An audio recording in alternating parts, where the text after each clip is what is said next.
you see on social media, everyone having these like newborn bubbles and like first time mom and this like the best feeling ever. And I did not feel that way. I was like, get me fucking back to work. This is horrible. Why is anyone wanting to be a mom? Because I was so in my masculine. I've made so many changes to really step more into my feminine and to really do things a different way because I've recognized how much I want that experience. And an 8-figure female entrepreneur paving the way for women chasing their dreams, a master in mindset and manifestation, and a proud mother to her daughter Ivy and another little one on the way. Our guest today is the amazing Georgie Stevenson. Can we go back to little Georgie and how you were as a kid growing up? From the age of 14, I very much rebelled and would lie a lot to my parents and went through almost the extreme. But I do believe it's because growing up, it was the extreme. You weren't allowed a boyfriend and you weren't allowed to do anything really. I wanted to do something in my life that I woke up and did this thing because I absolutely loved it, not because I was getting paid. You know, I had all these things that I wanted, but I had no idea how they would come into fruition. It wasn't until I did so much self-inquiry and things started to really shift and change from there. Like I literally felt like my brain alter. The way that I have used manifestation and like implemented it and embodied it in my life is...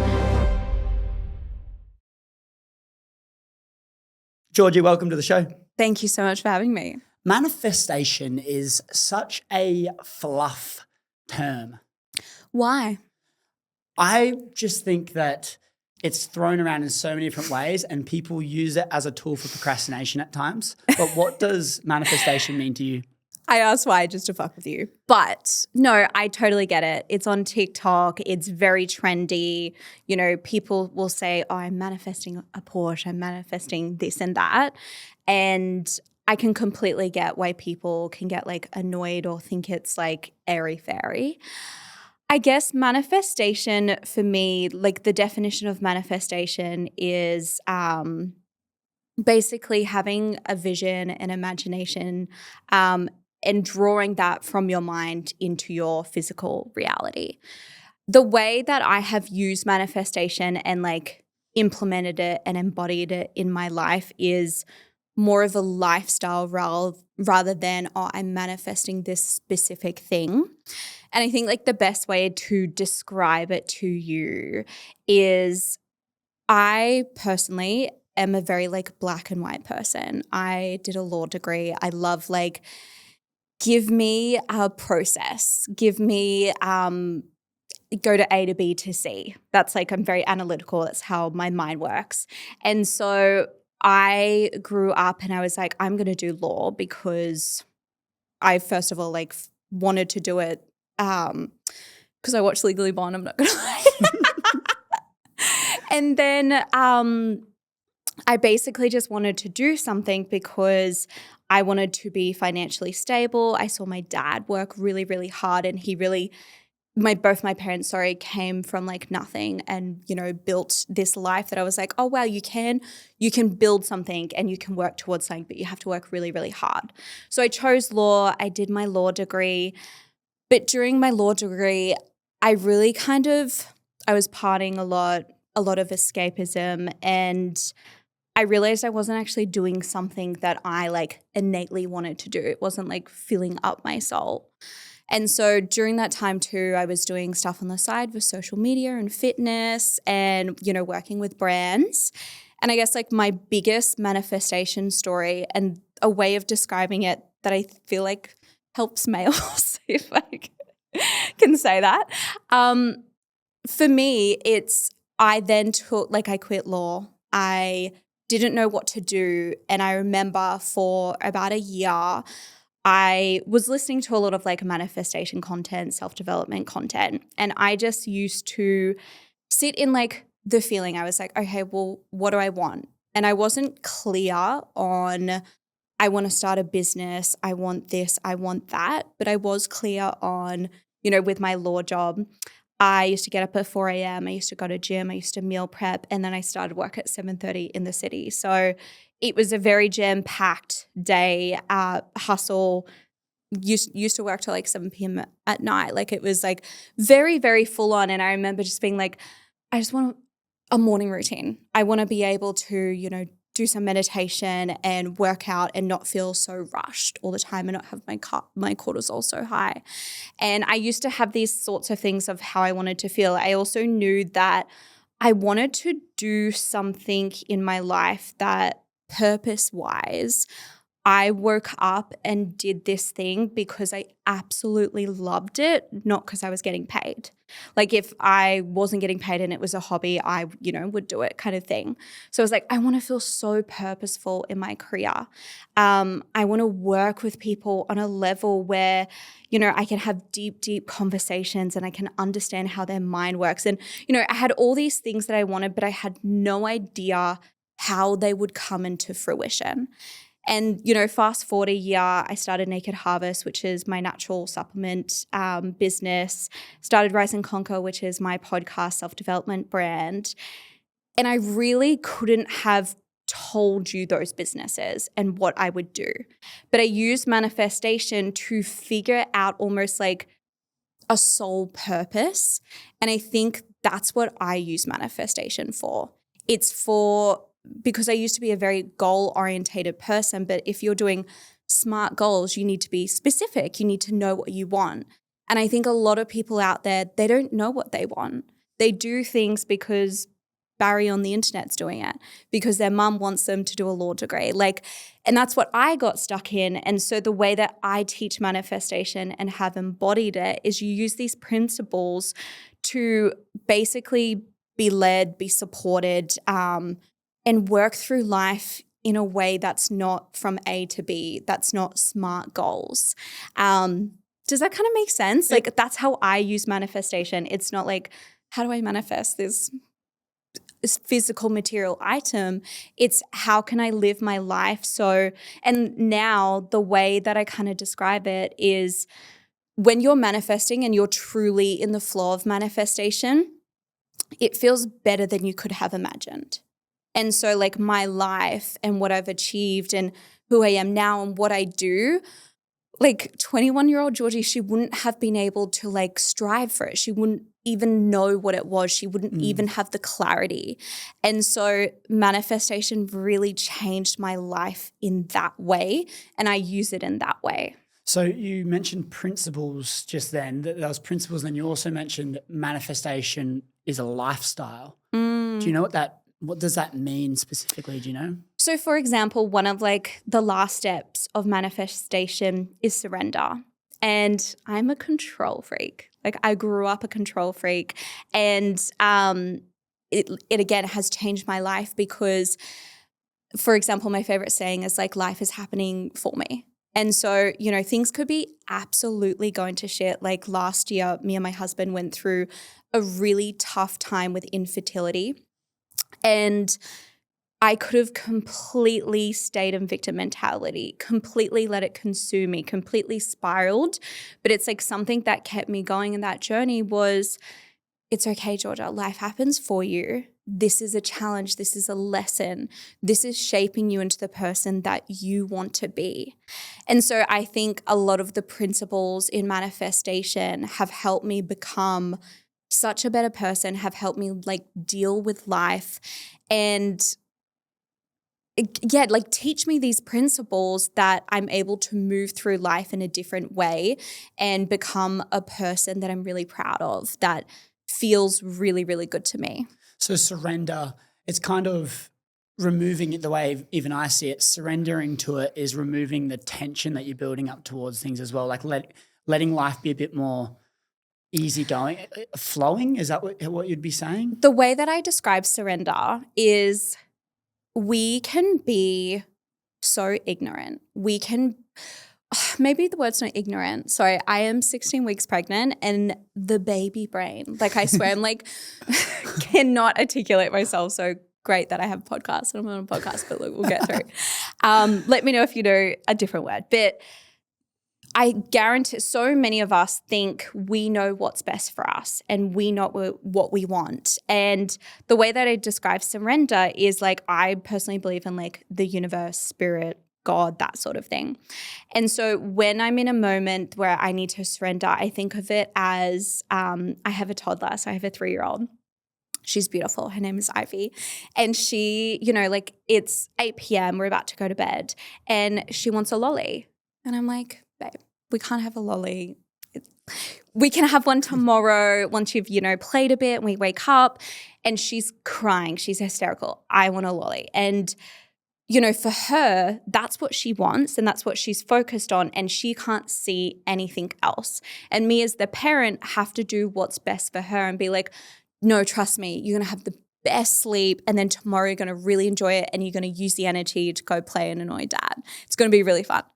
And so that's how I see my relationship with surrender is if I've put out, to the universe what I want and how I feel, and certain things are coming up, it's up to me to trust it as the parent and I'm the child. And sometimes I can't see directly why something is happening a certain way, but I need to trust it because otherwise you're going through life constantly. And like I said, I truly believe it's like if you implement these principles, you're able to lead a life that feels better than you could have imagined, because I feel like people limit themselves so much because they're looking here. That's all they can see is here. So surrender helps me like move past those like very human things to be so fixated on certain things and to surrender and let go. And as someone who does experience, anxiety, can be a bit of a control freak, the freedom that I feel when I lock into, something like this where I'm like, life happens for you, surrender and let go. Like that in itself has, changed my life. Does that make sense? Yeah. It's interesting hearing your reference to your 3-year-old Ivy, you said? Yeah. Ivy, yeah. Yeah, so it's interesting seeing how, so Ivy cries because she doesn't get her lolly when she wants a lolly because 8 p.m. I'm looking at this and I'm trying to apply it to, say, an adult's life as well. Mm-hmm. Ivy has her experience of the world and she's only 3 years old. And so she hasn't experienced as much things. She doesn't have a lot of comparison points, I guess you could say. So that's why she's crying when she doesn't get what she wants in terms of the lolly. But I feel like as adults and as you grow up, you are influenced by so many different things, which then creates this kind of reality which is different, which is why maybe you can become a bit more of a victim, or you can become a bit more like you can struggle with dealing with things a bit more because you're, there's one thing that kind of trauma that affected you here, and there's another thing that affected you here. You didn't get what you wanted here, and you kind of formed this reality. And I like to look back and go back to like a 3-year-old and look at how big a problem is when it's so little. And I go, how can we apply the lessons from Ivy there into our life and go, look, if when we zoom out a little bit, like the problem that we're getting consumed over and the things that are kind of making us upset now, are they really that bad? Because we're probably going to get 10 years down the line and look back and go, oh, that problem wasn't even that severe. Exactly. And I think surrendering is an interesting term. And I like to look at maybe surrender on a macro scale of going like, just trust the process. Like we're in the weeds here a little bit. Like let's just take a step away from this black wall that we're looking at and zoom out a bit. And then we can then have a bit more freedom of thought, as you said. And when you can put it out to the universe or to God or to whatever it might be and know that it's happening for you, as you said, and it's like, okay, this is meant to be, there's quite a freeing nature to that, would you say? Absolutely. And I feel like so many people are like butting their heads and like I said, like really going after things that don't actually matter. And anytime anyone wants to achieve something or go after something or have a goal, it's because they want to experience an emotion and a feeling. And so even with manifestation, this is what I like teach my students, you can actually experience that feeling right now. And so by this, the surrender process, it's so beautiful because it's like a weight comes off your shoulder and you're able to have so many more experiences. There's actually this really good book that, God, I cannot for the life of me remember the name, where he basically just wrote about for his entire life, excuse me, for his entire life, he said yes to every opportunity. And he's like, he writes about it in his book. I think it's actually called The Surrender Project. Could be. Sounds familiar. Sounds familiar. And so he writes about this like amazing thing where he would just say yes to every experience and everything that came up. And his life was like wild. Like what he went through, what he experienced, he like went on, traveled, did all these things and like, had a family and created this beautiful life. And I think sometimes we are so stuck on, like you said, with Ivy, she only has her experiencing and her conditioning, and she's only experienced mostly me and my husband and her grandparents. And so many people walking through life where they have such small experiences and they never say yes to anything. They never open up. And it's because they're like, well, no, this is the path. I need to keep going down this path. So I feel like, surrender and doing those sorts of things, it can really open someone up to more experiences. And like, wouldn't you say, this might, not be correct, but for my life purpose and what I want to experience in this life, I want to experience the whole range of emotions. I want to experience the whole range of experiences and people and things. Like that feels like a rich life to me. So I feel like sometimes we get so focused and so like headstrong on like goals and smart goals and those sorts of things. What's interesting about this thing around saying yes to everything? Oh, it's like that movie, Yes Man. Yes Man. I think it's a bigger problem with people struggling to say no than struggling to say yes. I think people say yes too much to things that don't serve them. Yes to experiences, yes to going through hard times, yes to challenging yourself and taking that risk to better your life and get you closer to where you truly want to go and let the solo version of you steer the ship. Yes to all of that. My problem with yes is people say yes in a people-pleasing nature rather than pleasing themselves, and it can lead them down a rabbit hole where they don't want to be. And I like this concept of taking the opportunity and saying yes. I'm trying to think what it was that I wrote down in my journal a few months ago. It was something around saying yes. It was something around, I can't pinpoint it right now, but it's basically like saying when you start to do something for you and let the solo version of you lead the way, you start to get some results in that thing because it's what you're passionate about, you're hungry and you're doing it. You start to get results, and if it's in the public eye, people see you, people want a piece of that. And so the more successful you become, the more opportunities get presented to you because everyone wants a piece of it. And your ability to say no becomes more important than to say yes, because like what happens, at least in my life, is I was a yes man where I said yes so much. But then when I started getting so many opportunities, I still said yes so much. My plate then overflowed with things that didn't serve me. The thing that actually served me took a back step because I had all these other things I was trying to do. I don't want to dive into that as much. What you said a little bit before, you were talking about people can fall into like a victim mindset at times. I am very passionate about this topic because it's so interesting. In fact, I learned something literally yesterday about this, which blew my mind. Tell us about being in a victim mindset. It was, if someone is angry at you for no reason, we always have these times where people are angry at you for no reason. You're like, why are they angry? Like, I didn't do anything wrong. Like, we didn't even have a fight or an argument. Why are they angry? And the realization is that a victim needs a problem. And so like if someone is in a victim mindset, for them to be a victim, there needs to be a bad guy because they need to have someone that is done something wrong in order for that victim mindset to work, because the alternative is blaming them, which is the problem, which means no one else has got anything wrong. So the realization is people can get caught in a victim mindset and they will manufacture thoughts and stories in their mind and repeat them to the point where they believe them, just so that they don't have to onboard the problem themselves and take ownership and grow. Hence why they're this victim. What are your thoughts on victim mindset? Have you got any 2 cents to share on that?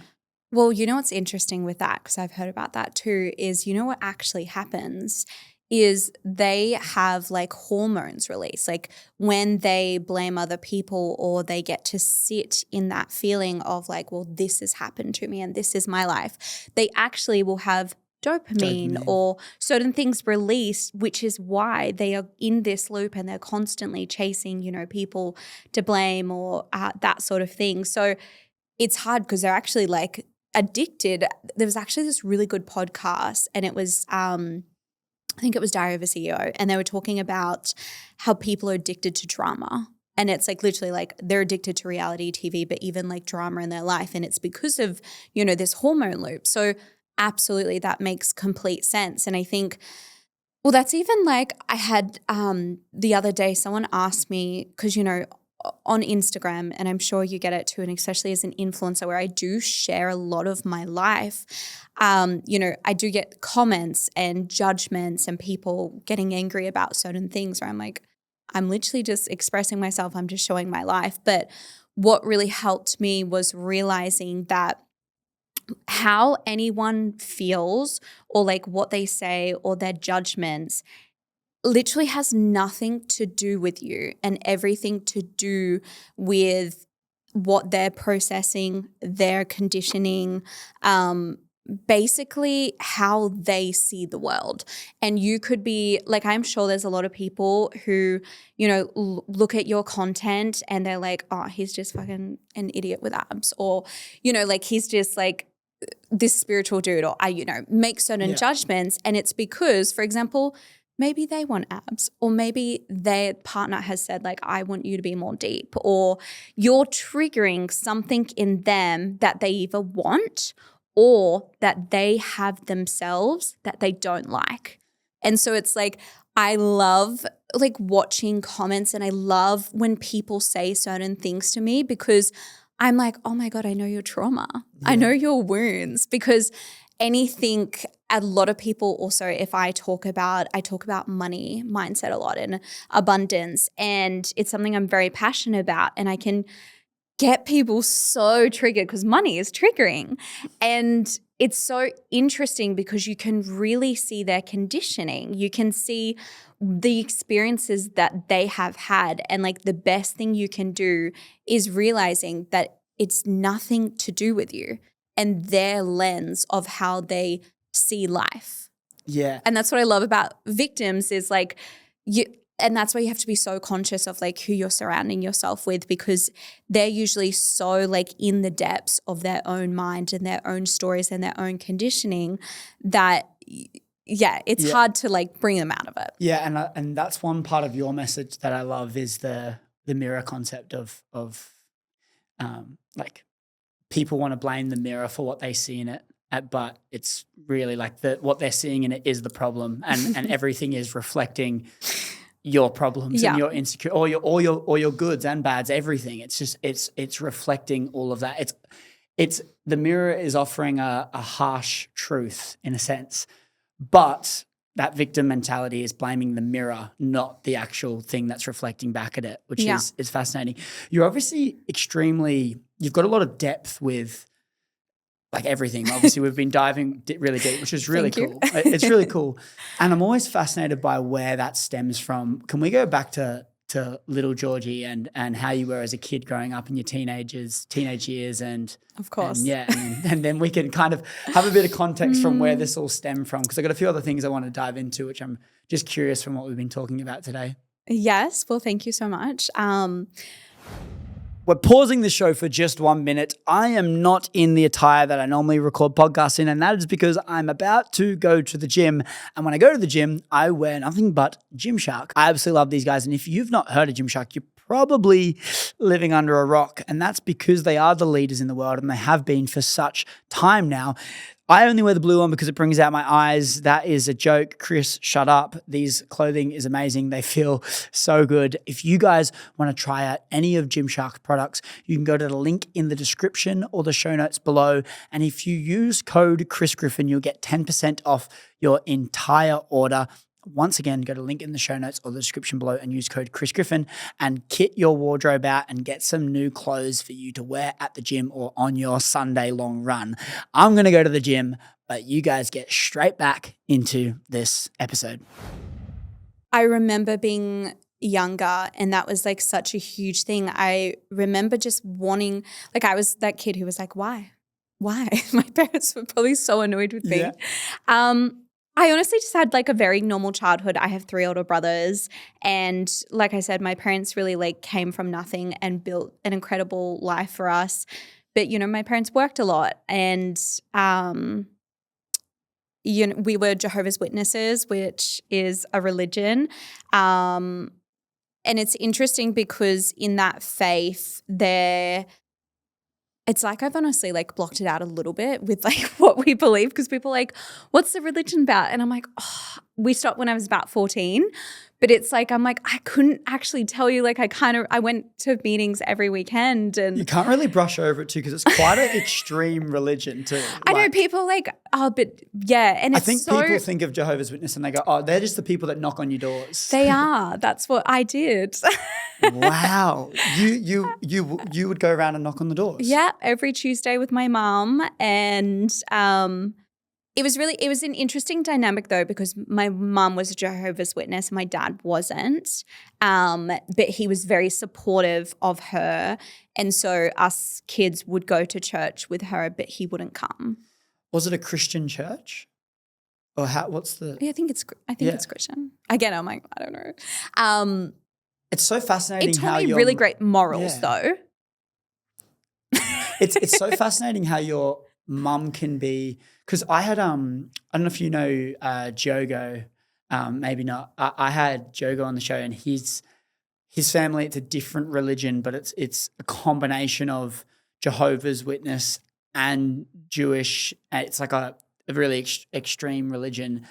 And it's just interesting a lot. I mean, and like this is outside the pay grades. It's probably not a topic we could talk about, but it's interesting how your dad wasn't Jehovah's Witness and your mum was, and how that works. Because typically those religions is like them and us, and it's like no, you're not outside of this religion. Like you've got to marry a Jehovah's Witness. You got to do all the thing, and they weren't.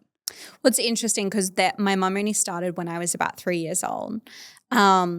And dad did come at the start, but my dad also was a heavy smoker and drinker, and not in like, you know, he was addicted, but like not in a bad way. He's a very good man, but he had a concept of like, well, morally, I can't be in this religion because I'm not going to stop this.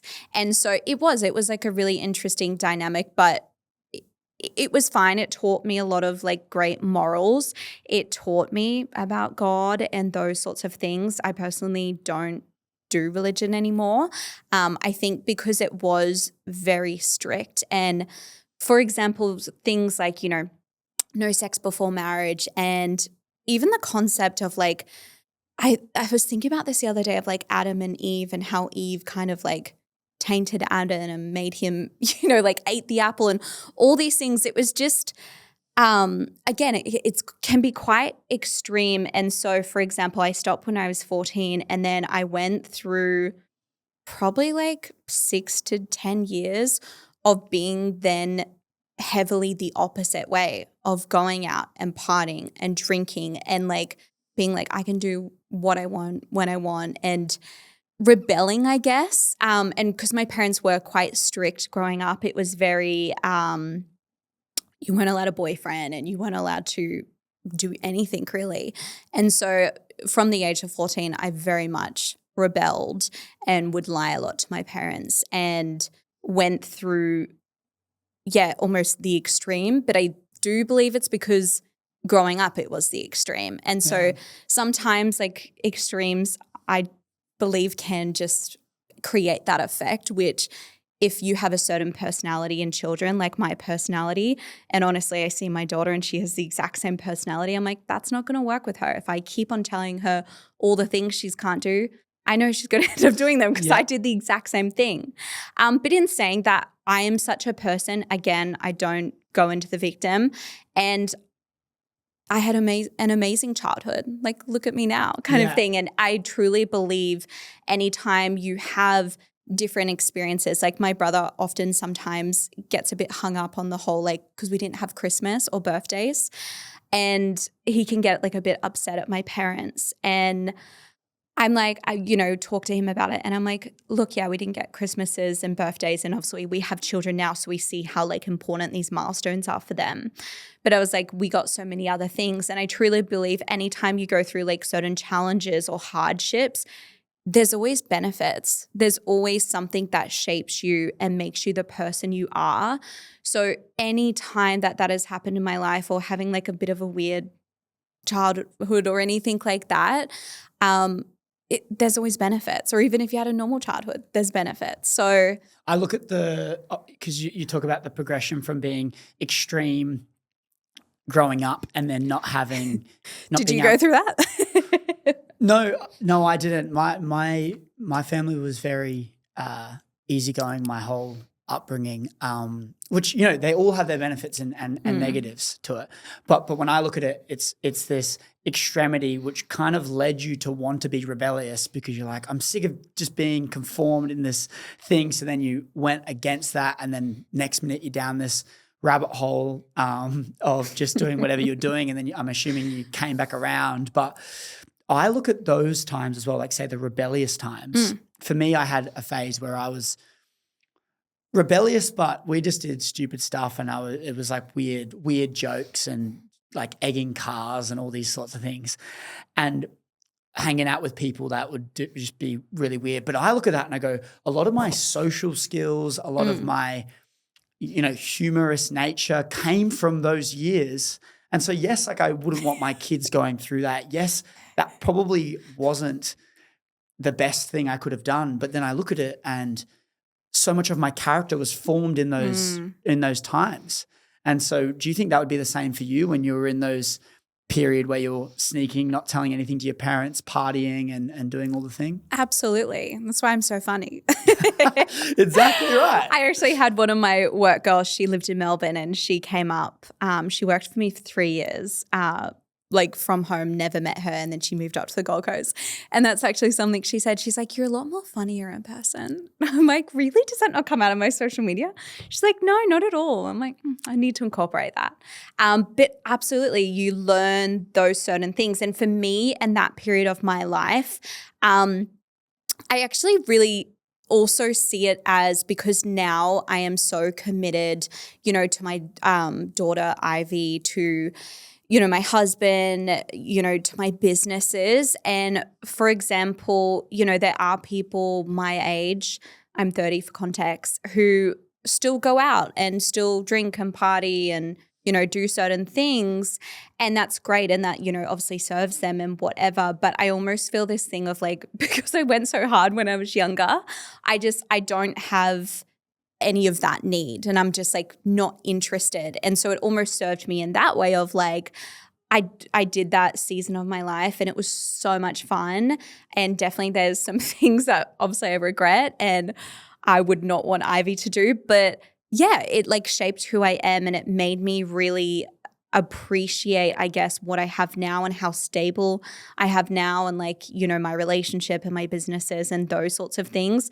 So yeah, those parts shape you, but then it also gives you context. Like, for example, you can't understand what like a glorious sunny day like today is after a cyclone if we didn't have the cyclone. Like today I was like, oh my gosh, I cannot wait to jump in the ocean. And like you really appreciate it because you've gone through something else. So also those periods help you appreciate and be grateful for what you have now and who you are now. And I think the worst thing you can do is leave shame and guilt and almost like hold resentment to a previous you who made a certain decision or did something, because in the end, you're who you are. And so anything like that, I think that's like one of the most toxic things you can do. And so like really moving through that and being so grateful for any experience, and like you said, who you are now is so important. Yeah. The hard times, the more hard times you go through, the easier the hard times become. It's funny when when someone's going through a really challenging time, I have empathy for them, but I also get quite excited for them.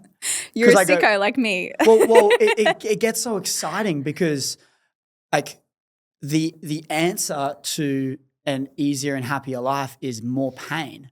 And it's like if life's too hard, go through more hard, it'll get easier in a sense. Before you just said that you had those things, they shaped you to who you are. Yeah, there's things that I regret. What, like, if you're looking back at your life, like, do you still have regrets, would you say?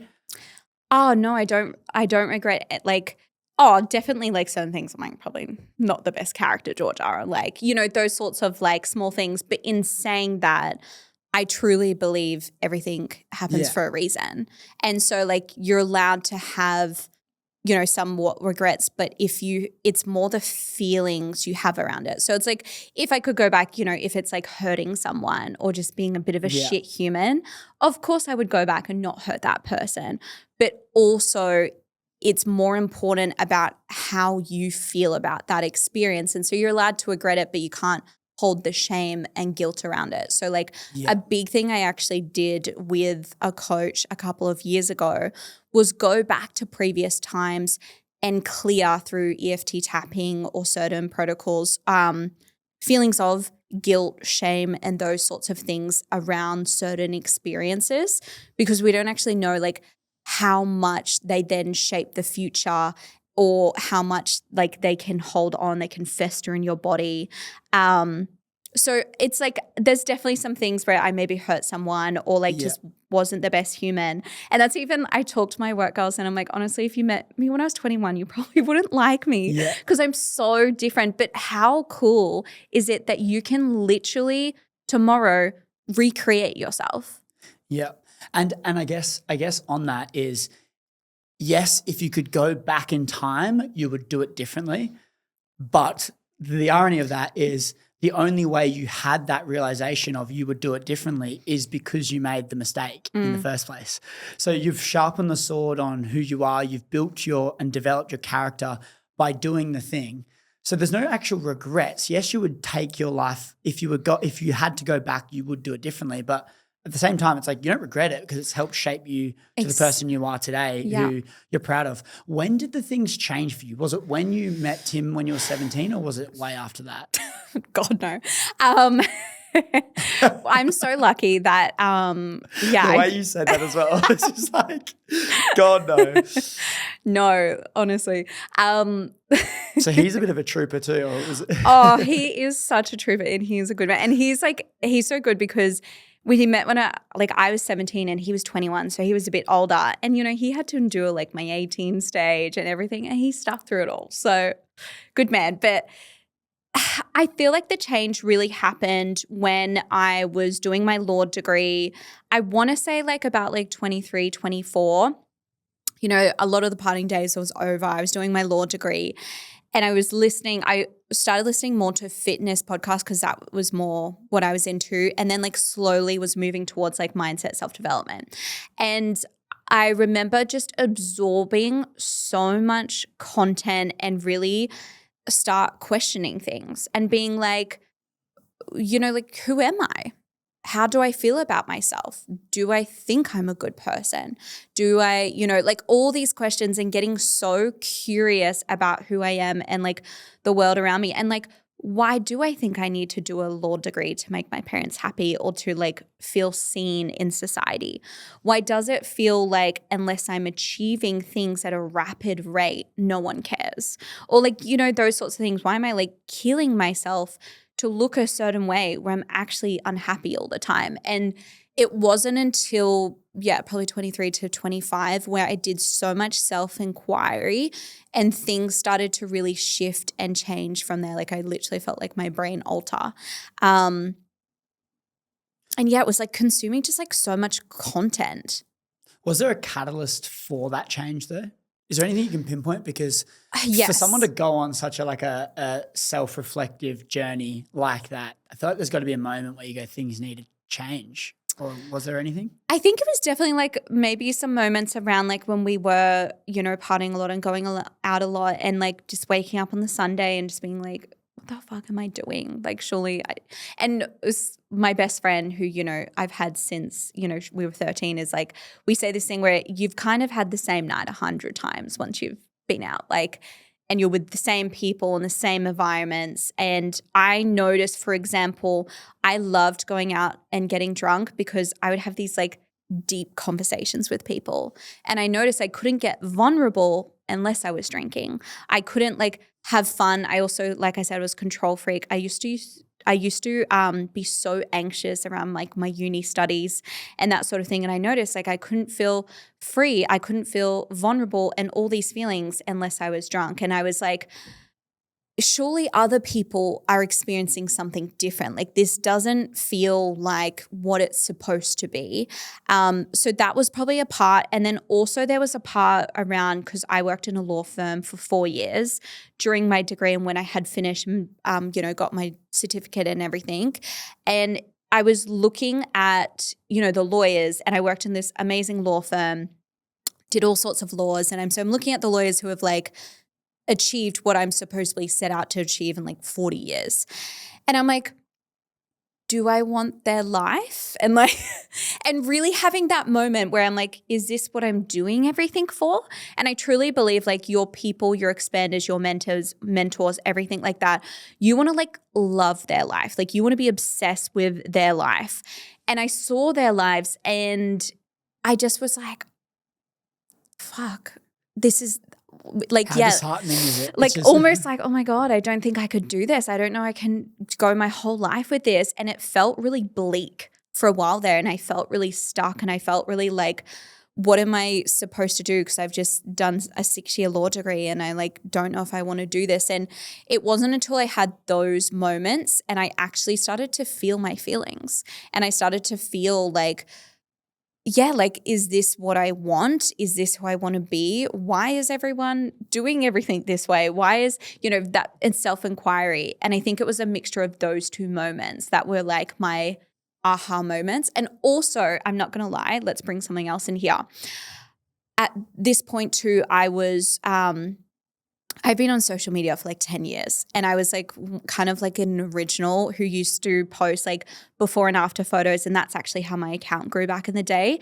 And so I used to, before people got like paid for things, I was on social media talking about my day and whatnot. And so when brands started reaching out and they like wanted to pay me for things, I was like, what? This is so weird. And so then I started doing like sponsorships with brands on social media. And I was getting paid, my whole week's wage for doing like a couple of posts. I'd work all week from 7:30 to 7 p.m.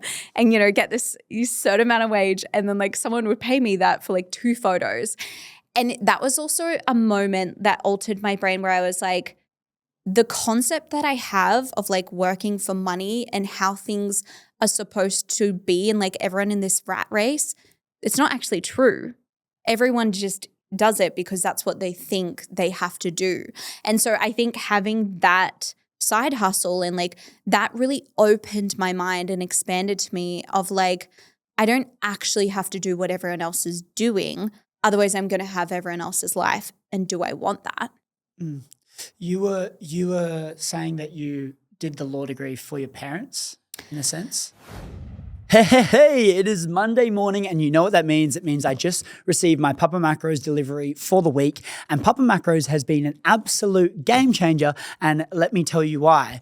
I've just increased this show to 2 episodes every single week. So to put into context, we're releasing a cinema production with a new guest every 3 days, and I'm still training every single day and striving towards marathons and high rocks prep. So to stay on top of my health and fitness whilst fitting in this busy schedule that I have, Papa Macros has been a game changer for me because it's allowing me to have nutritious, delicious, and more importantly, convenient meals at my doorstep every week so I can stay on top of my health and also achieve all the goals that I'm striving towards. If you guys are time poor or you want to get on top of your health and fitness, Papa Macros is going to be a game changer for you as well. So you can go to the link in the description or the show notes below, or go to papamacros.com.au and you can use code Chris Griffin and you'll get 10% off for life on any Papa Macros order that you make. Once again, go to link in the description below and use code Chris Griffin for 10% off your entire order. Stay on top of your health and use Papa Macros today. Let's get right back to the show. You were saying that you did the law degree for your parents, in a sense? For my parents, but yeah, definitely. Subconsciously, it was probably like, I'm more so doing this to please, like to make them proud in a sense as well. Well, absolutely, because when I grew up, like I said, my dad worked a lot. My mum was a stay-at-home mum and she was amazing, incredible, so maternal, but also she was so busy all the time. And for example, I remember my brother, he used to play soccer and he used to get a lot of like praise because he was like really good at sport. I was terrible at sport. And I kind of felt average my whole childhood. I felt really average. I can get a lot of praise. I was kind of like the loud, complaining child. And when I told my dad I wanted to do a law degree, I remember he was like so excited and he'd like tell people randomly. And like I started, and even in school, I started studying really hard because I wasn't getting good grades. And I was like, fuck, if I want a law degree, I have to go do, good grades. And so I literally just shifted who I was. And then I started getting like all this praise from like teachers, from my parents, from, my best friend's like, oh my gosh, you're so smart. Like you got an A, blah, blah, blah. And then it started to click and like my conditioning was like, oh, work harder, achieve things. You're getting all this attention. And like, let's be honest, we're all little babies and it's like children, they want attention. And so like little me was like, yes, keep going. And I honestly believe that's why I went and did my law degrees, because I found something that I was like somewhat good at and could do that people were like in awe of, I guess. And so I just followed it and did it for 6 years. It makes a lot of sense. And when you decided to leave that and go to pursue your other stuff in social media, can you pinpoint what the biggest fear was in that time when you were leaving? So I reckon there's a lot of concerns that people have, and there's probably a lot of people even listening to this that go like, yeah, I'm in that shoe right now. Like, what are the biggest fears? Do you know? I think obviously the biggest one was the fear of failure and like the fear of people thinking I was like quite stupid for like doing a whole law degree, kind of getting to that pinnacle of like where people want to be and then like throwing it away and then doing this thing that then failed. That was definitely my biggest fear of it was what people think. Yep. And in saying that though, the fear of being in something my whole entire life that I didn't actually like was greater. And that's why I did decide to quit law. So the people that are in that spot that have this fear of what other people are going to think, the answer isn't overcoming that fear. It's finding a greater fear on the other side. So trying to figure out more of a reason as to why you should do it. It's not like, okay, let's just remove that fear. It's probably still going to be there. Like you're going to care what people think. But if the fear of having a shit life or waking up and rather being asleep, if that fear is greater, then you'll still proceed and still do the thing. And so I'm imagining that's what allowed you to take that leap and go, yeah, I'm pretty scared of what people are going to think, which is another interesting thing in itself. We've been working on that a lot about external and thinking about how much of my decisions and my motivation is dictated by external things like people. But if we can overcome that and go, no, actually, like this is my life, and the reality is when I do make decisions for me, magic starts to happen. Everyone comes around eventually. It's just a matter of time. It's like when you actually start doing things for you and you make some noise and you spring out of bed and you're excited and you have conviction in your voice and people can see that what you're doing is aligned, people come around. It's just a matter of time. People are attracted to authenticity. That's actually like one of the highest like frequencies you can have is like when you're being your authentic self. That's why there can be so many different people online that have so many different personalities, and it's like it's so attractive for a wide range of people. But I love what you said there, because I think, for example, if I can kind of backtrack, when I first started social media, I was posting about like my fitness journey. And that was kind of before it was cool to do it. Like I know it's really cool now to do it. But I remember like finding out that girls in my suburb, where I used to live, were like, paying me out, being like, what is she doing on social media? What is she doing on Instagram? Like, this is so weird. And I remember hearing it and having that moment of like, do I shut down? Do I stop doing this? Do I be liked by this wider community? Or do I keep doing something for me because it feels really good for me? And so, for example, my whole business, my whole who I am now is built off the Georgie who made that decision of, people are talking about me, but I'm still going to like lock into me. And so I'm sure we all have those moments where we have chosen ourselves rather than what other people think, the judgment, the fear.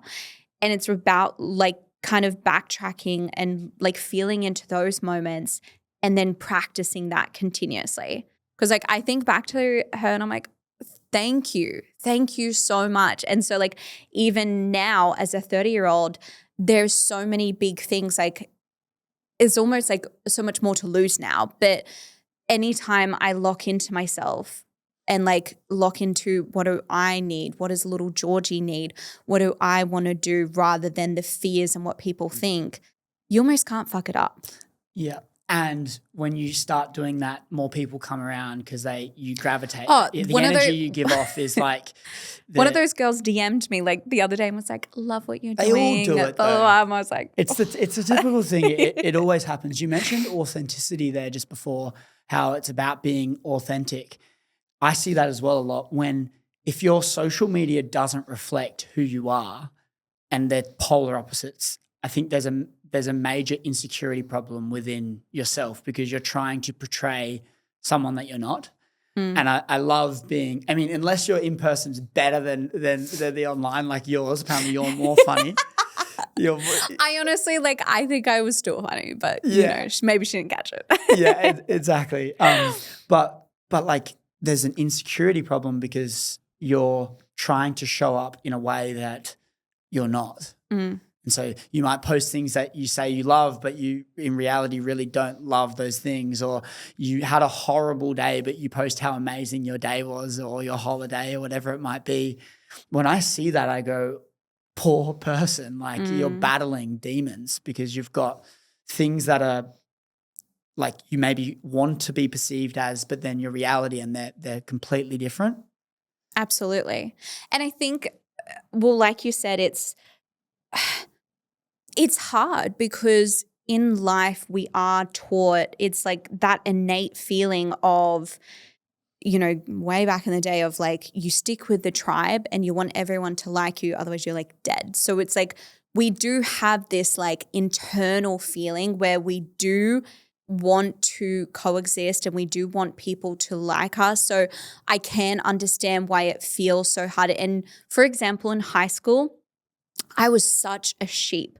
All I did was copy other people. And I remember being in high school being like, I'm so confused what we're all here for. I'm so confused about everything. It's really interesting.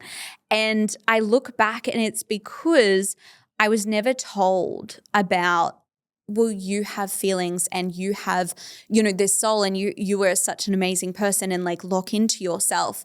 And it was very much just about like follow other people, follow the trends. And I did that and I was so lost for years and years and years. So, and for example, just my childhood, that's what it was. And so I 100% agree, but it also, I can see why it's so hard for people because it's almost like innately can be sometimes, inside us and we can just like it doesn't feel comfortable, but it's in those, the hands. I get very expressive with the hands. What was I saying? Oh, in those moments, it's about like creating small, authentic moments. And because, for example, I'm sure you're authentic with a couple of people in your life, like whether it's like your mom, dad, your sister, your friend, or your Best dog. friend, yeah. It's like, and it's like understanding that you can create authenticity on a wider scale, but it's like practicing in those little moments and getting, wider and wider and wider. So 100% I do agree, but I also do really understand why people conform and close in. And like, before this episode aired, we were talking about cancel culture and like real fears about, you can lose your livelihood and like all these sorts of things. But 100%, I truly believe, this is my personal belief, of you will never feel truly happy unless you're being your authentic self, and your life is a reflection of your authentic self. And if you are feeling lost, stuck, victim, like blaming everyone else, you cannot go wrong with starting with, what do I want? Who am I? How can I show up more authentically? And what I truly believe being your authentic self is you honoring your inner child. It's the little you, which we actually all have. And you're honoring that little child, because if you think about a little child, like it's so interesting to watch Ivy, because like she is such a character and she has so much personality and so much like soul and everything, and she's so tiny, and I can really even see the world shaping her already and chiseling her down and like really like telling her what to do. And so I can really understand why people are like, I don't know who the fuck I am. I don't know how to be authentic. So like the biggest thing I would say, and I know I'm going on a rant here, I'll stop talking soon. We're on a podcast. Let's do it. Is being your authentic self is literally just honoring like inner you. And when you think of it that way, that feels easier to me. And even us talking about like being the yes man, that's like the biggest thing. Like I'm so strict on my boundaries, because I know when I start dishonoring the little me, like I become a person you don't like. I become a lost person. I don't make great decisions. Yeah. And this comes down to this confidence piece of when you're not being authentically you, it's stripping away at your confidence as well. And you're saying there that you have empathy for people that are in that shoes. I understand it, because basically what it's doing is it's taking the short-term easier route. It's a lot easier to It's a coping mechanism. But the obstacle is the way, from Ryan Holiday, the Stoicism approach of like the obstacle is the only way, the hard time is the only way through. So if we apply it to this example of confidence, right? You're here and you've entered this dark tunnel. You are insecure and you are faking in terms of your image, and like you're presenting something that you're not. You're not being truly yourself. You're waking up each day and you're being someone that's not you. And the end goal, the light at the end of the tunnel, is a confident version of you. The only way to get through this tunnel isn't by faking that there and getting there. I think you need to be your authentic self now, which probably isn't going to be liked and perceived the way that this person is. But through being your authentic self and living in that way, you build yourself up, progress in that way to a point where people get really, I don't know, they look at you and they're inspired and they thank you and all of this stuff, and they go, you're killing it and you're crushing it. But I think in order to get there, you need to go through a bit more short-term pain than you would as in terms of conforming.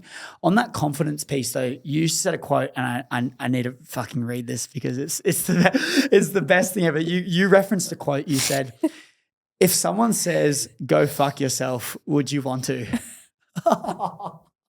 I saw this one of the questions. I was like, that is phenomenal. When I heard that, I just went, this is tying into this confidence piece perfectly, because I think like, would you? Well, I love to ask myself this, and I know it can be a bit vulgar. So apologies to my parents if you're listening to this podcast. No, I swear on podcasts, it's fine. But basically, I just truly, you know how people will go, oh, well, fuck you and blah, blah, blah. And it's like, this is not me coining it. I like saw this on TikTok and it really got me thinking for like days because it's so true. If someone comes up to you and, you know, they go fuck yourself and, you know, that hurts you or whatnot. If you're someone where someone goes, go fuck you. Sorry, go. Go fuck yourself. I'm saying it so often now. Go fuck yourself. And you think, I would. Like I have, and for example, I am someone now, I absolutely would. Like I have created her, like I have built her block by block in regards to I have been working on my emotional intelligence. I have been working on my physical health. I have been working on who I am and how I show up and my, you know, my authenticity and my confidence. And I have absolutely built myself block by block. If someone says that, I feel so solid in who I am and what I bring that I'm like, yeah, I would. Yeah. And I think it's such a cool thing to think about because it's not one thing. It's like mind, body, and soul. And it's really, if you are someone where you get quite hurt by like criticism or whatnot, it's probably showing you where you need to either heal or where you need to better yourself or where you need to get more confidence. And it's a really cool mirror, you know, to really be like when you do get hurt or when you do feel judged. And yeah, I saw it on TikTok and I just like loved it so much because if you don't feel like that, then that's like that's your project. Yeah. That's what you need to work on. Be full within yourself in a sense. And the way to do that is by stacking all of these proofs, like going through the hardship and overcoming it like the fucking boss of your own life and then kind of getting these little wins. And then all these little wins stack up and to the point where when you actually look in the mirror, you're fucking proud of who looks back. And then through there, it's like these little things don't phase you as much. Oh, they won't phase you at all. And that's when I notice, and again, going back to like, you know, mirrors, you will often, for example, the first person that I will like start being a victim to and like pick at is my husband. It's because it's like my safest person. And so whenever I start like nitpicking stuff in him and like getting annoyed at little things he does, I really like I'll be in it for a little bit because I love a little bit of a spicy fight. But I really have to pull it back and think of myself and it will absolutely show me where I haven't been showing up and where and your like I said, your little inner person will tell you and really show you because that's what you get triggered by, that's what you get bothered by, and that's what you need to work on. And so it's so cool because we obviously want to get to a place where we feel really confident and we, you know, want to go fuck ourselves, but it is like this like progression and it's not like you get there and then that's it. It's like this constant journey that you're on and you have to be okay with it. And you have to be okay with pivoting and changing and realizing, you know, you go through certain seasons. And my favorite thing is, I think I said this before, but I feel like I'm a cat with like 9 lives. And I really have like become different people so many different times. And I feel like a lot of people get scared of changing or, you know, transforming. And don't be scared because it's like, you should be progressing. You never should be like staying stuck. And so I just love the concept of constantly like working in yourself, constantly progressing. And like you were saying, it's like building those blocks, but also realizing it like there's like the point of it, like you've got to progress and you've got to build, but also you need to be happy in the progress. You can't just like, because you don't want to be like, things need to be perfect. Yeah. Because things are never going to be perfect. You're never actually going to be perfect. Yeah. The evolution comes from receiving new information in a sense. It's like you learn more about the world, yourself, and then that's like added to your knowledge book. And now due to all of that, you go, okay, no, I actually see it in the world or myself or my passions or the things that excite me or the people I love like in a different light. And it kind of, it's having the humility to change and go like, no, I what I once thought was right is now wrong for me and be willing to move on. When you say that like you have these fights or arguments with the most comfortable person in your life, which is Tim, like, is it quite hard? You said you sit in it for a bit and then you go, okay, now it's like, okay, ownership, let's look within, let's see all the areas I need to improve. Is that quite a hard process to do? Such a great question. Like, I guess because I've been doing it for so long, not necessarily, it's always uncomfortable. We don't like looking at our own shit. Like, we like to think we are perfect. We like to think, especially if you are someone who has done a lot of like work, a lot of personal development work, like you like to think like, no, I'm good. And so like even, stuff with Tim, I'll be like, no, it's a him problem. Yeah. And then so when I've got to actually look at it and I'm like, and he's really good. Like he'll kind of give me a bit of leeway. And then he's like, Georgia. And then I know when he does that, I'm like, all right, I'll go sort it out. And so, yeah, you've got to look at it. It's icky because you have to, look at it and you have to be like, oh, like I am really playing into victimhood. I am really, not, and looking into things. I had a really great realization the other day, if I can bring this in, where how fortunate are we to take control of our health? We have the opportunity in this world to prioritize our health. And one of the things that I do to prioritize my health is I use this thing that is on my wrist called a Whoop. It's a game changer and it's my best friend when it comes to achieving my health and fitness goals. There's a couple of things that I like to use with the Whoop. So I'm not bombarding you with all of the benefits that this thing on my wrist does, but I like to track my sleep and more importantly, my restorative sleep, my deep and REM sleep. I change different things in my modalities and my routines to improve those numbers, ultimately resulting in me feeling better throughout my days. If you guys want to take control of your health and fitness, you can go to join.whoop.com/Chris and I will give you a free Whoop and a band for 1 month. So you can try out Whoop completely free. And if you do not love it, you can send it back, no dramas, risk free. So go to the link in the description of the show notes below or go to join.whoop.com/Chris and I'm going to give you a free month subscription and a Whoop band completely free. Let's get right back to this episode. I went through a bit of an like eating disorder kind of vibes where, back in the day, like I was very into my fitness and health. And for a long amount of time, I just wanted to be the smallest possible. And I was working out twice a day and eating, a lot less food. And it definitely wasn't healthy. I lost my period. I went through a lot of hormone imbalances and it, it was a rough time. And then I really kind of swung the opposite way of like intuitive eating and like that served me. And it's so funny. Me and my best friend were talking about, I used to get really triggered when people would like count macros and like that sort of thing. Cause I'm like, they're being too obsessive. They're being too restrictive because that's what I was. And then, I had this huge realization a while ago where I was like, you're again allowed to progress and change. And sometimes we can use our previous experiences to really hold on to an identity of like, well, this happened, so I'm this person, so I'll never do that. And I really had to like look at my own shit and be like, well, am I actually using that as a crutch? So I don't really have to like look into my nutrition because I'm like, well, no, I can eat whatever I want now.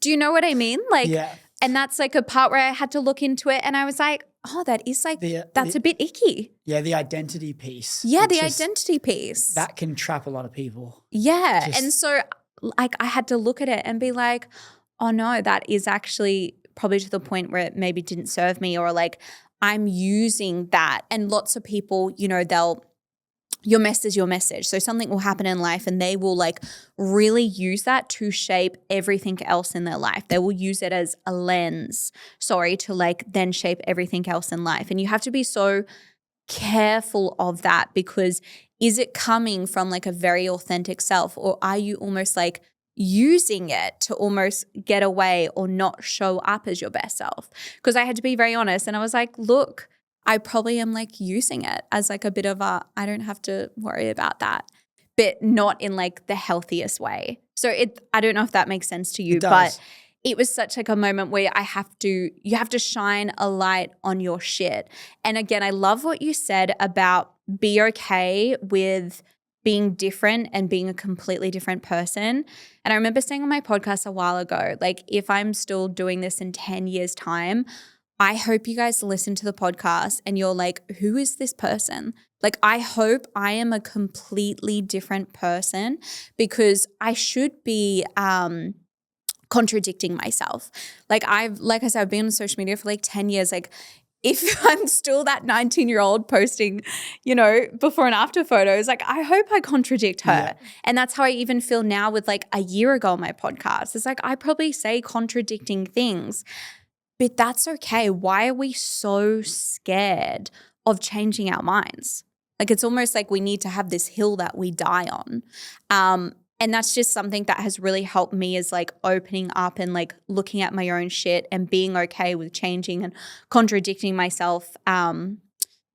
Yeah. Sorry, I went off. No, so with all of this, obviously I would make the assumption that most of your audience is women. Yes. Yeah, they're about 98%. 98%. Crazy.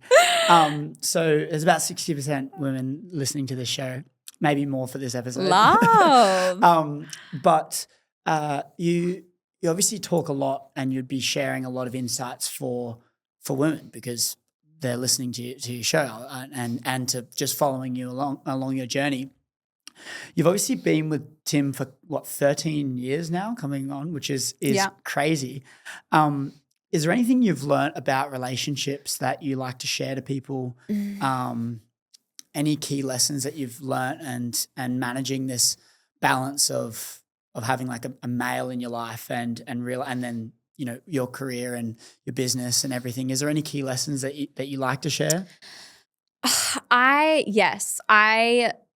The reason I say that as well, just to preface, is I've been thinking a lot about like the most important decisions in our life, and I think that, you mean choosing the right partner and that life partner for you, that's the mother or the father to your children. And I would like to think that that's a pretty damn important decision, and you've seemed to be with someone for such a long period of time. And so it's just interesting hearing lessons that you've learned throughout those years that you've been with Tim. Yeah, such a good question. I feel like in our relationship, the biggest thing is we have allowed each other to grow and change, and we hold space for that person to be a different person. So like, Tim has seen me, like I said, I'm a cat with 9 lives. He has seen me in so many different identities and so many different seasons and whatnot. And he has always allowed me to, grow and change. When people like, I saw you doing this on the weekend, like, that's not you, or like, they have this like projection of who you are. And I feel like if you want to be in a long-term relationship, you have to really be okay with that person changing and not get attached to them needing to be a certain way. And I think it's because with me and Tim, we have always been our own people. And we have always like focused on ourselves outside the relationship, and then, always made time for the relationship and come inwards. And so we're not two halves. We're like, we're two whole people coming together, and we've allowed that. And for example, like my husband, he's not into the same things as me. He's actually on a snowboard trip at like a festival in Japan this week. And my favorite thing to do is like go to a meditation retreat. Like, we're actually very different people. But like, we have so much space for that. He has always supported me in my things, and I've always allowed him to be him. And I think I was listening to this podcast, and it was so good. And it was a divorce lawyer, and he was saying the biggest reason that he's seen, divorces happen is because with men, the woman will marry a man and like kind of marry him for his like potential of like, he's pretty good, but I know he can be like a really good man, and like I know he'll like grow into it, because women naturally, we love progression, we love change. And so like women will like think he's going to like change and progress and like fall in love with the potential. Whereas the opposite, like men will divorce a woman because she has changed so much from herself of when they first got married. That's fascinating. And like how interesting is that? Like you both kind of have that counter intuitive, like men just, you know, are wanting this and women are wanting that. So you can see why, you know, divorce happens and divorce rate is really high. And I think when I was reflecting, I did notice that. I was like, I have allowed him, and don't get me wrong, he, you know, has really great interests, and there has been moments in our relationship where I have said, you know, I really would love for you to, you know, do some more personal development or, you know, go see someone. And he has, and he's always stepped up to where I need him to be. But I've always got space for him to also be him, because otherwise there's just like another me in the relationship, which we don't want two of me. And so I think that's like something that has worked with us. And then he has also allowed me to progress and change rapidly and, you know, been very supportive with it. So growing in parallel but as two separates in a sense, I think like allowing each other to grow together in a sense. It's like he's growing in his way on his imperfections he's trying to build up. And maybe what it is it's not having an expectation of a perfect thing in your mind, because like I spoke to someone and they were talking about how like you can't have a perfect person, but you kind of need to grow together and grow into this thing, because if you're constantly waiting for a perfect person, you're never going to find them. I'm just interested by this relationship pillar because I just think so many people struggle with it. I've recently got out of like quite a short-term one, and you look at like how good things can go and then you realize how quickly things can take a turn, and it's quite an interesting dynamic navigating relationships nowadays. And so it's fascinating to see how you learn. Do you think there's from a say resentment piece, do you think there can be resentment that builds up within partners because maybe what they were is not who they are now? Or do you think that can be a thing that ends relationships, maybe having like resentment towards how someone's turning into or becoming? Absolutely. But I think like a great thing that I have learned that has really helped me with my relationship is learning attachment styles. So I don't know if you're familiar with attachment styles. Yeah. So for example, once I figured out that I'm actually like me and my husband, I say like when on a good day we're securely attached, but like when we're not our best self, I'm more anxiously attached and he's more avoidant, which actually is very typical. Like males are usually avoidant. That was. And so for example, we recently moved house, cyclone happened, you know, he's going away. And also we didn't anticipate this, but we thought we'd sell our other house, but we end up just renting it out. So then we have to get that house sorted for the renters. And so, for example, we're going through these like, you know, huge hurdles and challenges. And me and my husband had really great conversation, because when he's going through challenges and hurdles, his thing is I need to be by myself. I need to be alone. I need to sort this out and whatnot. And then I'm over here like, just love me. I need intimacy. This is how I deal with challenges. And so we know this about each other, and we're very good with communication is everything. And so we had like a really good chat where I just had to say to him like, oh, like I'm just letting you know, I'm just feeling like very overwhelmed. And when I'm feeling like this, I need you close. And I just like, I need that time with you. And he's like, oh, I know, I'm sorry. I'm feeling really overwhelmed. So when I feel like this, I just need to fucking get the fuck out of here. And so it was so good, because if you don't know the psychology and their coping mechanisms and those sorts of things, my brain could tell me he doesn't love me. He doesn't care. And then resentment happens. And then it's like this toxic cycle of like, well, fuck you. I'm not going to, suit your needs. And like vice versa with him, that's what, he could have whatever stories. So I just truly believe the communication of being like, how do you actually feel right now? And then you saying your feelings. And the biggest thing that I do that has really helped our relationship is I don't say, I need you to be more intimate. I need you to be, give me more attention, I say, I feel this, I feel that, because anytime you kind of put the blame on them, they will automatically feel attacked and they will shut down and they won't hear what you're saying. Yeah. It's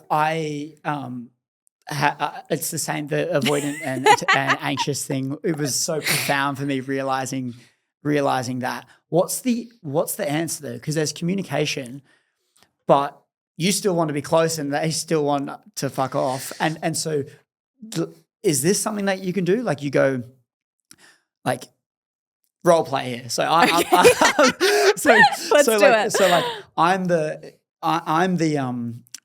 guy, you're the girl. We're having this argument not argument, but like there's just a little bit of tension going on.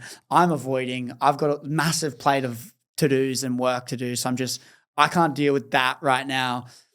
You're anxious. So all you want to do is just like come and be in my grill and make sure I'm all good. And that's just annoying me even more. And I'm like, piss off. Is a way to deal with this is go like still affirm to the girl that you love them, everything's all good. I just need a bit of space. So then they don't fear the abandonment as much because you're affirming to them, and then you can kind of have your space and they can be a bit more. Is that like a way to cope with it, or how do you actually deal with it? Yeah. So for a very real, example is like, he was like, look, I just have to, finish doing this, this, and this with the house. As soon as I'm done doing this, let's go and, lay down and watch a movie and like have a bit of time. For us, it is obviously harder because we have a toddler. So he was like, my parents were coming over. So he's like, once your parents get here and they're like settled and Ivy's asleep, like let's, have that sort of time together. And so that's all I needed from him. I just needed that communication of, you will make time for me later. And then I was happy and I could like breathe again. I'm learning that. Yeah. So that's what I mean. It really is communication, which I know you're so big on, but it also, in saying that though, the other person does need to take responsibility, because I do believe if like I am going to be anxiously attached all the time and he's going to be avoidant all the time, it's probably not going to work. So you both need to work on being secure. So in this dynamic, you would need to work on being secure and I would need to be, work on being secure. For me, what that looks like for me personally is anytime I'm feeling like anxiously attached to Tim, I notice it's because I've probably slipped in regards to like my own self-care and self-love. Like I haven't given myself a lot of attention. So I'm needing it from him. Does that make sense? Yeah. And like let's just think of like you've got this like full cup and like anxiously attached. They have this like, this is me. And then like avoidance have a cup like this. And so if you think anxiously attached, like they just want to pour their love. So imagine this in here. So you would feel like engulfed. Like you would feel like, oh my God, this is too much. You needy motherfucker. And so what I do as anxiously attached is like I can see where Tim is like full, have that communication, great. But then I go pour into other things and other people. So that might be Ivy, that might be my parents, that might be starting a new project or like learning, a new thing. Go learn how to be secure. Yeah. And that I notice when I do that for myself, I don't need as much attention and love from him because I'm giving it to myself. And obviously that's like not the, who's holding that? Yeah. It's not the, like you still need love and attention from your partner. But in those moments, notice when you're kind of like feeling anxiously attached and being like, okay, well, where that person isn't available, and that person's not supposed to be available to you all the time. Like that's ridiculous. Just like I'm not available to Tim all the time. Yeah. And so it's like me out, almost like outsourcing and like where can I pour all this water that I have to other places. So I want to know answers. I'm learning new lessons. I'm like, okay, so what's the solution to this? I'm deep diving. And so this experience happened, learning all these things about anxious and avoidant attachment styles. I'm getting so excited about this breakup in a sense, because I'm like learning these lessons respectfully. No, it is. It's so good. When I figured out anxious attachments, I was like, no. this is like my whole life I've been doing the wrong thing. And so I went, as any right man would do, is I went, okay, I can't go speak to other men about this. I want to speak to another woman about this and hear her thoughts. I was like, okay, so who's the most secure woman I know? I don't know. So I called one of my friends and I started speaking to her, and I explained the situation. I asked her thoughts on this, and to my surprise, she'd been through a similar experience. Like everyone has had this anxious avoidant conflict. Well, your opposites attract. Yeah. It's attractive. And she said something that was quite profound. You touched on it really brief just before. You were saying how like, don't say you did this to me. You say I feel this way. She said that because what I found happened in my example is the anxious person came to me and was like, you're making me feel this way, and pointing fingers like you're the problem, X, Y, and Z. I'm doing everything really, really good and you're not. And not only does that not come up with any opportunity for her to grow, but it also builds resentment. And what this girl said to me, she was like framing it in a way going, where the anxious goes to the avoidant, the anxious, and I really hope this isn't getting confusing because we're talking about names. But like anyone listening on Spotify here is going, what are you guys talking about? But saying, hey, look, I just wanted to let you know, like I'm feeling this way from what's just happened. Like that's a problem with me. I'm working on it. But I just thought I would voice to you and let you know that I'm struggling with this a little bit, but like it's on me. I'm working on it. And I thought about that and I went, okay, what's the outcome of dealing with it that way? The guy in this example then goes, oh shit, okay, so she's not feeling really well. She's now working on herself so that she can deal with it better. I've then done something that's made her feel not very well. So what's that? I'm then going within without even her having any dig at me. I'm looking within, if we're both self-reflective, and figuring out where I went wrong so that then I'm learning, she's learning, there's been no resentment, and we're both dealing with our attachment styles easier because we understand why each other is feeling a certain way. And I just went, holy shit, everything just comes down to taking ownership. There's no benefit putting it on someone else, regardless of whatever side you're on. It's going, I'm feeling this way. I understand why I'm feeling this way. It's not on you, it's on me. And both parties, or however many parties are involved, do the same lens and have that same approach. It's an extremely wise and healthy way to deal with some conflict that you're going through in a particular relationship. And I heard it and I just went, makes so much sense. Easier said than done, you know, especially when there's emotion involved. Of course. But if we can try and strive towards that, I feel like that's a very healthy way to deal with conflict. Well, that's why like when people ask how, you know, I've been with my husband for so long and so young, and I just truly believe if both people, I love that you said, are like able to take responsibility and be self-aware enough to take responsibility, like everything is you're able to work through anything. And I'm so I love what that person said, and it's so interesting because I was talking to my husband the other day, and the way that I worded it, because what I've noticed is once I say like, you've done this and whatnot, he shuts down, and it's like, I'm never gonna get the solution I want, because anytime that you're getting criticized or judged, it's like you don't feel good and you don't feel open to like having compassion or being vulnerable. So like that's something I definitely used to do, and then it would cause us both like, you know, closing down.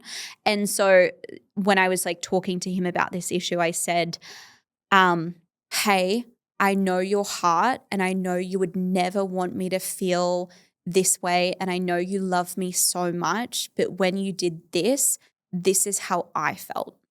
And I know that that was not your intention, but I'm just letting you know how I feel. And he was then able to be like, oh my God, I'm so sorry you felt that way, because I wasn't like, you're a bastard, you know, that sort of thing. Yeah. And even because I do believe like if you do have a partner who you love and who you know does have a good heart, like obviously this is not including certain partners, but when you do know they have a good heart, and also you need to understand like everyone's going through something. Everyone's got those stories. Everyone's got like conditionings. Everyone's had a different childhood and people treated them a different way. So no one's you. And so like I really think like starting that off with like, I know you would never mean this in this way, or like I know you have a good heart, or like I know you're a good person, but I'm just letting you know because of my experiences and my conditioning, when you did this, this is how I felt. And I'd love to talk about this so we can, you know, have a solution or whatnot. And that has always worked so well in our relationship. And I feel like the only thing that I love to add to that is what that girl said. She said, look, I'm working on it as well, because then there's ownership in that too.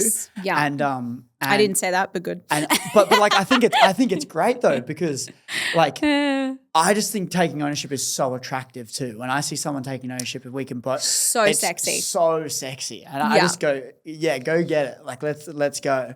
From this relationship point, I'm interested in phases of life and how we go through different phases in our life. You've obviously kind of got great success in business. You know, you've got your relationship, you're building a family. Do you believe in phases of life, and can you pinpoint a phase in your life that you're in? Absolutely. So I call them seasons. Yeah. And what I truly believe has kind of helped me maybe achieve so much and being, you know, so successful is I am so in my own lane when I know what season I am in. And that's why I think identity work is like so important, because when you know who you are and you know what season you are in, you know what you're working towards, like water off a duck's back, like nothing can touch you. You kind of like just move through things so fast. And so knowing what season you're in, because also, like you said, if you're saying yes to everything, you're getting nothing done and you're not actually like progressing as fast as you could be, if you know that's your goal. And so knowing my season has truly been like one of the greatest things I've done. And it helps me decide what I'm doing, what I'm not doing. It helps me like feel solid in who I am and like what I'm focusing on. And that's, as humans, we love that. So for like my current season, it's very interesting because and I actually have a manifesting story if you want to hear it, if you want me to go on a rant. But the current season is I'm currently pregnant, 16 weeks pregnant, second baby. With Ivy, new mum life, so intense, and like nothing prepares you for being a new mum. Like I it just wrapped, like it knocked me. And I've always been very career driven. Like one of the first dates with my husband, I said, hey, I want to be a lawyer. So if you want to be with me, you would need to, if you want to have kids, you would need to be the stay-at-home dad. And he was like, yeah, I'm down. So that was like, from the start, we were very like upfront, and he was like, he knew who I was. He knew what I wanted. And he was like, okay with that. And he was like, yeah, I'd love to be a stay-at-home dad. That's hectic. I know. So literally one of our first dates. I don't know if he like knew, I don't know if he thought I was joking or not, but it's played out that way. And can we unpack this a little bit? I'm like, where am I going with this? I really want to unpack that just there, because I had Steph Claire-Smith on the show, and she mentioned that obviously stay-at-home dad in that similar line of work. I'm fascinated by like the deep down what a woman wants out of their life. And I'm really intrigued by this because, you know, one of the things I wanted to talk to you about was, you know, if you always wanted to have kids and if you always wanted to build a family, and this concept there, how you're saying, okay, one of the first dates was, I'm very career driven. Like, would you ever be a stay-at-home dad?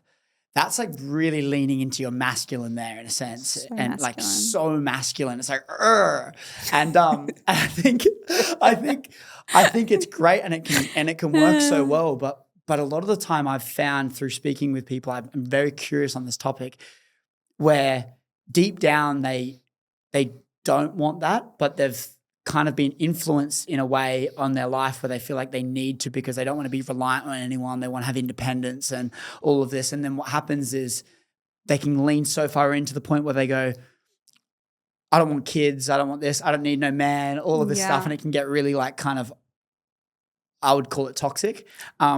Extreme. Yeah. And so for you, like, talk to me about this. And I'm sure you know a lot about this because if you've been saying this since 17, I want to hear your thoughts. Well, let me quickly finish the season thing because that actually rolls into it. So with Ivy, very career driven and always told myself I'm not maternal, not that interested. Like, yes, I want kids, but like not my priority. And so I went through being like a first time mom, knocked me, and it like having a child, the love you experience, the change you feel, like it was so ground fucking breaking, and it was, I don't know, I still struggle to articulate it. But basically, because I had been so masculine, because I had so much expectation and like, this is the goal, this is the drive, I am the breadwinner, I am the person that works, I am the career-driven galley. And then having a baby, that really like rocked so much. And I really struggled. Ivy also had colic. I don't know if you know what that is. It's basically a condition where the baby cries all the time. And it's really hard because it's like their intestines are like not fully developed. And so like they're in pain. You can't do anything about it. So they're like fed, they're bathed, they're changed, like they're all good. And they just cry 24/7. It's really, really hard. So, she had colic, and so you see on social media, everyone having these like newborn bubbles and like first time mom, and it's like the best feeling ever. And I did not feel that way. I was like, get me fucking back to work. This is horrible. Why is anyone wanting to be a mom? And I actually went back to work after 3 months. Tim was at home with Ivy, and if I'm being completely honest, like I wanted to go to work. Like I was like, get me out of here because this is the hardest thing I've ever had to do. Like I'd take work and all the challenges I have at work any day of the week. And anyway, fast forward. So that was the experience. She obviously got better and, progressed. And then I like got more comfortable and realized how much I loved being a mom and how much, she changed my life and just perspectives and changed who I was. And so with this second baby, I have realized how much I wanted different experience, and how much of the first experience, obviously there was external factors, but it was because I was so in my masculine and I was so like, get me back to work. Like I almost like, just didn't see it as like an important job or whatnot. And I know this might be like a little bit controversial, but there would be women who are more in their masculine who would be listening and being like, yeah, I completely resonate with you. And so, for example, when you asked this season, I've actually made so many changes, especially because to, get this baby, we went through a long infertility journey last year. So I've had a long time to prepare. And I've made so many changes to really step more into my feminine and to really do things a different way, because I've recognized how much I want that experience and how much I rejected it and was like, that's not me. But like innately as a woman, I truly believe like you do primarily want that experience. You want to be at home with your baby. You want to, like it's hormonal. It's primal. And it really took me having the opposite experience, like we said, to know what I wanted. And so I do plan on having a very different experience with this next baby, hopefully. But so much of that was because, like you said, so masculine, so focused on certain things and so not able to surrender, to like let go, to be feminine, and, to let go of control. And I think it's very interesting because I think Georgie, before she had Ivy or even like early stages of Ivy, that question, I would be like, how dare he say that? Like career women, like we do, we can go and do it all. We can be independent. But it's funny because like growing up, I saw my dad, go out and work and my mum be the stay-at-home mum. And don't get me wrong, like my parents are the most beautiful people, and my dad's not in any way disrespectful to my mom, but I kind of saw the dynamic and I was like, I will never be the stay-at-home mom. Like, fuck that. Like, I will not be that person. I'm going to be dad. I want the respect. I want the, like that's what I need in my life. And so that conditioning of like when I was a child really shaped me into not want, I always wanted children, but being very like, needs to be this way. It makes sense. What makes you want to change back and lean more into your feminine though? So like you said, it's primal and you're realizing deep down it's what you want, but what's kind of calling you to make those changes? Do you know? Oh, it's so interesting. I think, like I said, previously in the podcast, I worked with someone and we really kind of like worked through a lot of childhood trauma. We worked through a lot of like inner child stuff. And I think it's since working through that childhood trauma.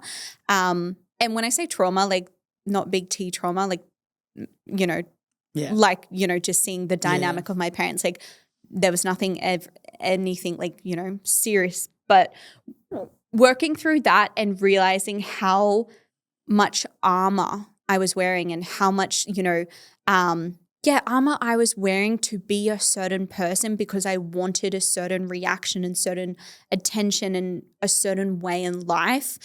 And since doing the work, I've kind of taken off the armor and I've really stripped it back.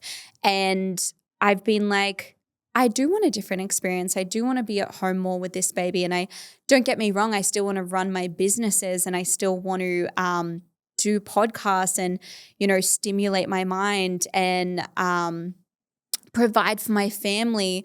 But I just feel like I can do it in a different way.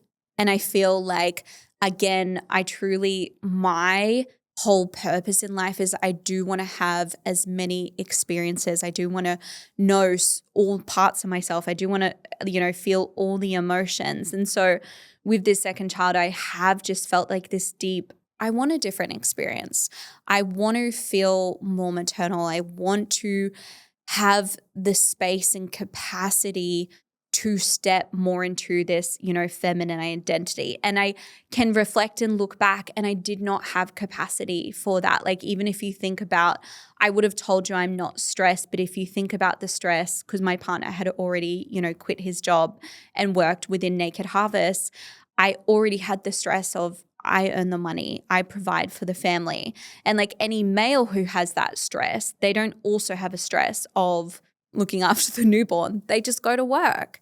And so I can really see and recognize that I did not have capacity. And even though it's like externally things are the same, we've made some changes, we've moved house and whatnot. I'm really such a different person mentally. And doing a lot of that like childhood, taking off the armor, working through a lot of identity work and whatnot, I just feel really different. Yeah.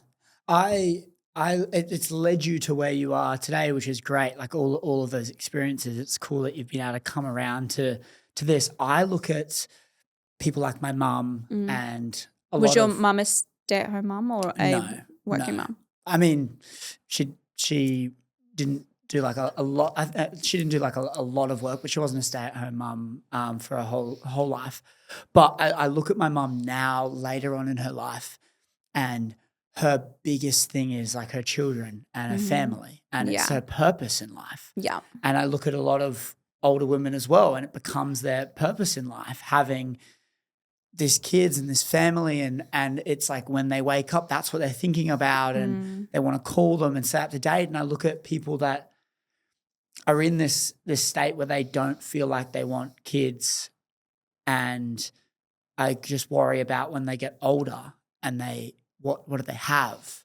And that's my thing that I have a level of passion about, because I just look at the later years, and you can think you don't want kids.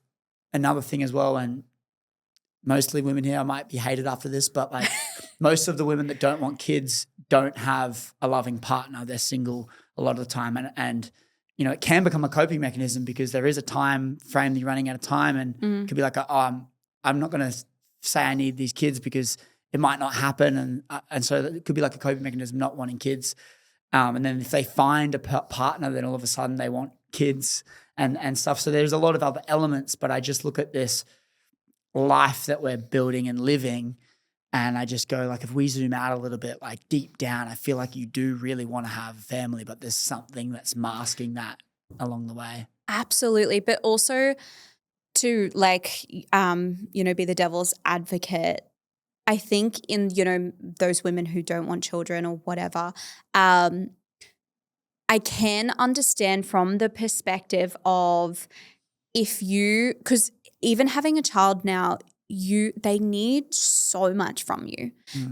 You need so much capacity, not just like time, but it's like emotional intelligence. And the amount of, people that you hear that go through really bad childhoods because the parent did not have emotional capacity for the child is so heartbreaking. And even like with Ivy now, I can see if I'm like on my phone too much, or if I'm preoccupied with like, maybe I'm not working, but it's like there's stuff in my brain with a launch or something in my business, she can tell that I'm not present, and she'll be like extra naughty, or like she'll, go do something that's like out of character. And I'm very lucky that like I said, I've done all this like clearing work and done a lot of like personal development work, but I can understand, if a woman has maybe gone through not such a great childhood, not experience that unconditional love, not experience their parent having, capacity for them, and then themselves being like, I just don't have the space and I don't have the capacity. Do you know what I mean? And like, I do believe too, certain people shouldn't procreate. Like there's certain people that I'm like, yeah, unless you like heal and work through that, don't put a child, because the child will always go through your trauma. If you have not healed your trauma, the child will always go through your trauma. And that's why you have mums who like that really sad story of that mum who was like drugging her really small baby to get attention and like to be in hospital, and she was an influencer, and it was really, really yucky story. And it's like she obviously has trauma and shit and she's got like 3 kids. And it's like, so as much as I do like 100% agree what you're saying, and now me who has got the help, who has like healed, who has had the huge aha moments, that's all I want is now, like, even like Tim only wants 2 kids. I'm like, let's have 3. And he's like, stop. And it's funny. I'm like so much more maternal now. But in saying that, if someone's not healed, like don't have children. Yeah, I get that too. and yeah, there definitely is people that shouldn't be having children for the children's sake. But I just think what's the point of life? And like it's so interesting because even like my husband Tim and my brother, he's like 32 and he's got 4 children, and they both have said that. They're like, but that's like the point of life, to procreate. So it must be very like primal in males to feel like that. Yeah, well, I mean, that's why some males have multiple wives, because they want more kids, and the girls. That's all. I'm not in that lens. I'm not in that lens. That's not. I don't agree with that. But I can understand all the different parties. But I just think I think it's so beautiful, and I think it's really cool to see journeys like yours going from, and the thing is like you look at the leaning into the masculine and you fucking crushed it. I know. And so you just go cool. Like it's whatever. And I think everyone has their own journeys and it makes up who they are. And I think ultimately just if we can make decisions based on the information we know, make sure that they're right for us and leading with ourself first and making sure we're living life for us, I think, in service of others. That should be all we should be trying to do. But I appreciate you coming on the show. Is there anything else you want to touch on before we wrap up? We've spoken about so much. Yep. I love where this has gone. No, thank you so much for having me. This has been such a stimulating, awesome convo. Thank you so much. And I just want to commend you for everything you're doing. I think it's really inspiring. And I just get inspired by stories like you. And even like we didn't touch on business successes and we didn't even talk about that avenue. I thought it's out there. A lot of people can tune in. But I mean, all the things you're doing, all the businesses you have, and it's so inspiring to see all the amazing things and building an awesome family and navigating through life and being self-reflective. So good on you for everything that you're doing. And I appreciate you coming on. Thank you so much for having me. And if you guys have made it to the end, screenshot this thing and tag Georgie and I on social media. I'll leave all of Georgie's details in the show notes in the description below. But if you tag us and let us know you made it to the end, we'll show our appreciation to you as well, because I'm glad you're not sick of hearing our voices yet. Honestly, thank God, because that was a long episode. Yeah, share it. We'll share it on our pages. I appreciate you so much. And leave us a 5-star review on Spotify and Apple, because it helps the show grow and it helps us keep getting awesome people just like Georgie back on the show so we can keep on growing together. I'm going to sign out for this episode, but I'll see you guys very, very soon. Bye-bye. Bye.